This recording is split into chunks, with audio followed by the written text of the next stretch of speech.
Sri Alfred Arthur. Sri Alfred Arthur. Honourable Chair, sir, thank you.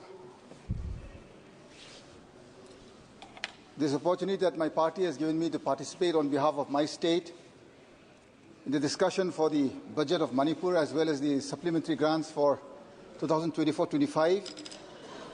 At the outset, I would like to say when I first stepped into this hall of democracy, I swore an oath that I would bear true faith and allegiance to the Constitution of India as per law established. This is the same note that I used.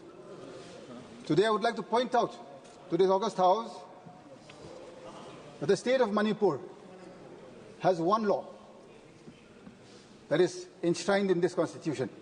One law, one article. This is Article 371C. I will read this out. Notwithstanding anything in this Constitution, the state of Manipur provide the President may, by order made with respect to the state of Manipur, provide for the constitution and functions of a committee of the Legislative Assembly of the state, consisting of members of that state, assembly elected from the hill areas of that state, and for the modifications to be made in the rules of business of the government and in the rules of procedure of the Legislative Assembly of the state, and for any special responsibility of the governor in order to secure the proper functioning of such committee. That is the constitutional provision, sir. As per that, on the 20th of June, 1972, a presidential proclamation by none other than the President of this nation, President V.V. Giri, issued a notification. This notification is very clear, sir. Again, there are many paragraphs, many schedules. Out of that, I would like to quote what is relevant to the budget.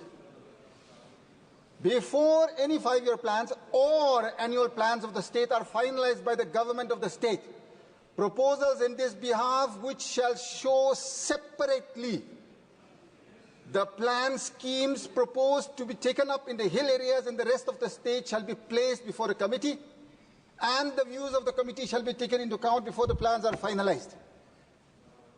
Mr. Chair, sir, I have believed in this nation, in the Constitution.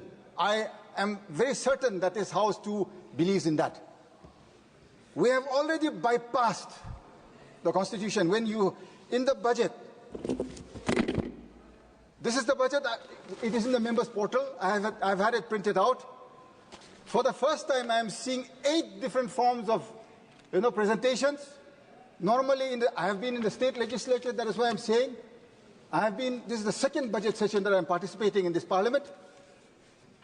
Chairman, sir, it is a very simple document. Demand for grants, for discussion. Why have you made it so complicated? What does the law of this nation say? It is very clear.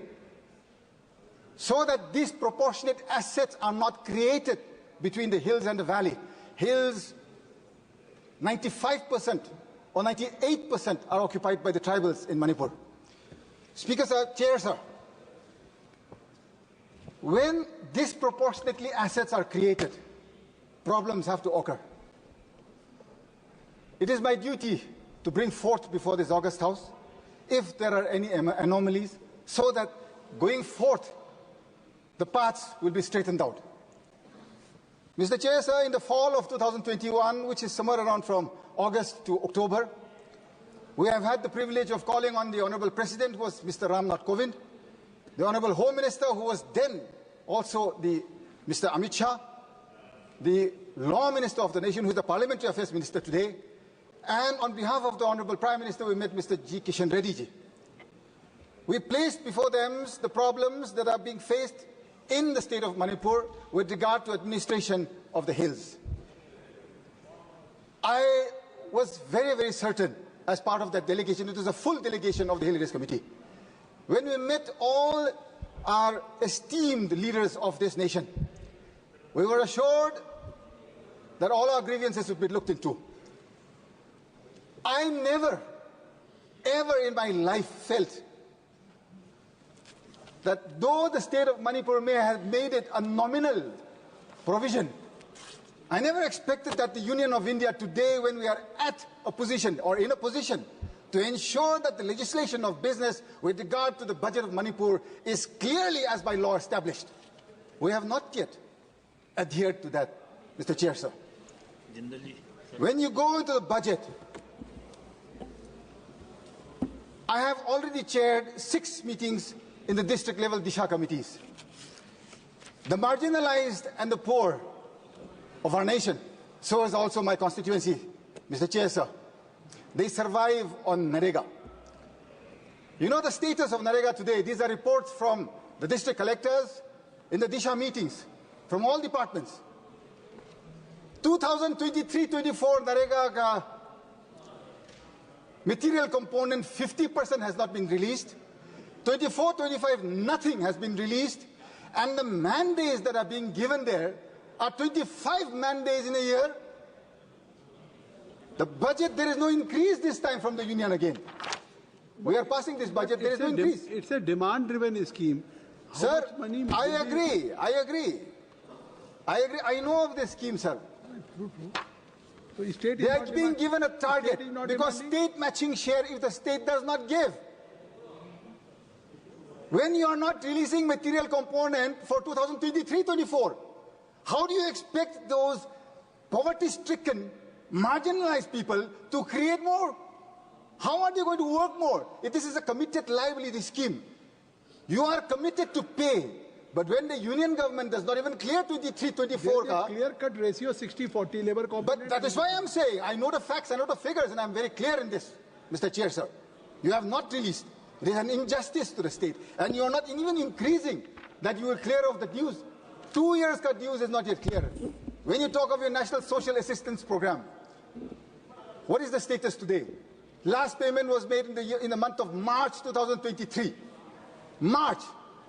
National Old Age Scheme, Pension Scheme, you talk of the widow pension scheme. All those schemes are way back in 2023, last released. 2 years. What are those schemes for then? When the most marginalized are left out to hang dry.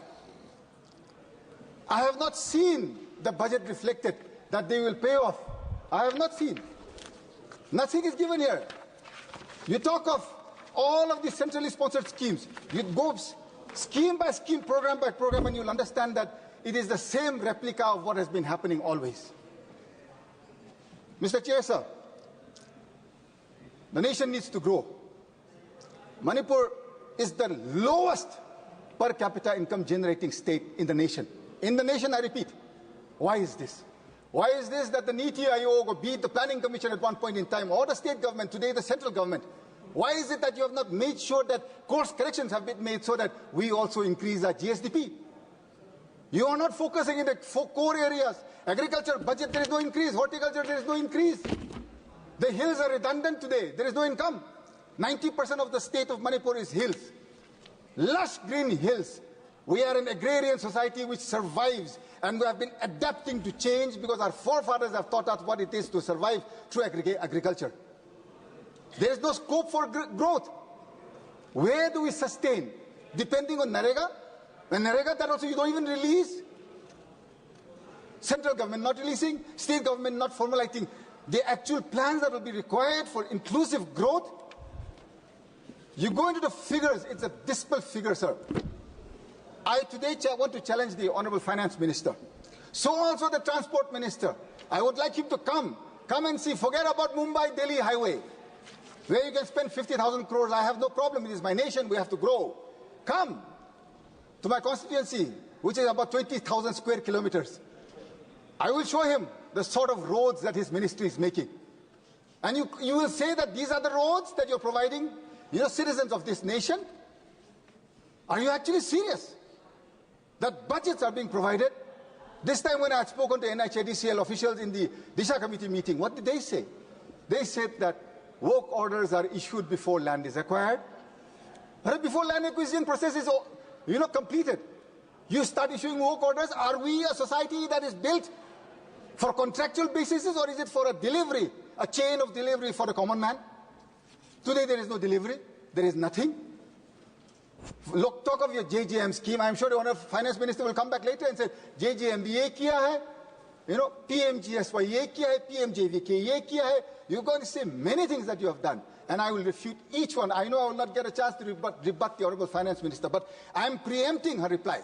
And I will say very clearly today that every single thing that she says today is only on paper, and I challenge this House, the sanctity of this House, without damaging its integrity. I speak very clearly out of a clean conscience that building this nation includes the building of Manipur. If you do not want to build my state, then you have no right to govern it. What has happened to my state today? Who is responsible for this? I know you have imposed President's rule today. What has happened to the man who was running the show for nearly 2 years? Is he behind bars? The least I expected was for an inquiry to be initiated, because the whole world knows he is on tape speaking that he initiated this entire crime. Is it not shameful that the head of an executive of a state can execute such a gruesome crime and yet remain unscathed? I did not expect this, Mr. Chair, sir. I have had more faith and hope in my Prime Minister and my Home Minister. Today, it is diminishing by the day. There is still time, and my conscience is clear. Believing in a law that is enshrined in our Constitution, believing in a nation that goes by the rules of law, not by appeasement, you don't have a right to bring in legislation whenever you choose if it is not for the people. Today, this budget that I speak of is anti-people in Manipur. Why? Because you talk of the 60,000 that have been displaced today. All of their homes ravaged, burnt, broken, damaged, they're all displaced. There is no reflection in the budget for those displaced. The damage I hear, which was done by separate entities, has crossed 20,000 crore. I do not see anything of that sort. The entire budget is not even worth that. Mr. Chairman, sir, maybe my state is a small state, but we are not a small people. We are also equal in every way to this nation. I would implore upon the conscience of this House again, my rising to speak again and again, if it is not making sense to this august House. Give me the privilege and opinion and the opportunity to relinquish my seat and not come back here again. Coming here and speaking again and again and not being heard and not being executed at ground level. Do you know how painful that is to go back home to an empty home, to people in the streets who don't have any place to go to? And today you bring in a budget that does not address a single part of those affected today. Shame. Shame. Shame. Shame. I wonder. My blame was solely on one person in the state. I had concentrated everything there. I had hoped for more from the leadership of my nation. I still hope on more from the leadership of my nation. Mr. Chair, sir, before I close, this Constitution is sacred to each member here in this august House. I need not remind anybody. I have quoted the rule of law. It is a point of order. That cannot be bypassed. The budget has to clearly say, this is a notification of the Ministry of Home Affairs. Today the state is being run by the Ministry of Home Affairs. I am closing, Mr. Chair, sir. The Hill-Valley section separation is mandatory. There is no separation of that. How would we know which is going to hills, which is going to valley? Nobody would know anything. And for that reason, I would request the Honourable Finance Minister to put this off, bring in the actual budget and the demands for grants so that we can go into the discussion of what is going into the hills and into the valley and a little bit of the pain and hardships that the state is going through. I wish and I hope and I pray that this House together we can solve. Thank you, Mr. Chair, sir. Thank you for giving me time. Thank you very much.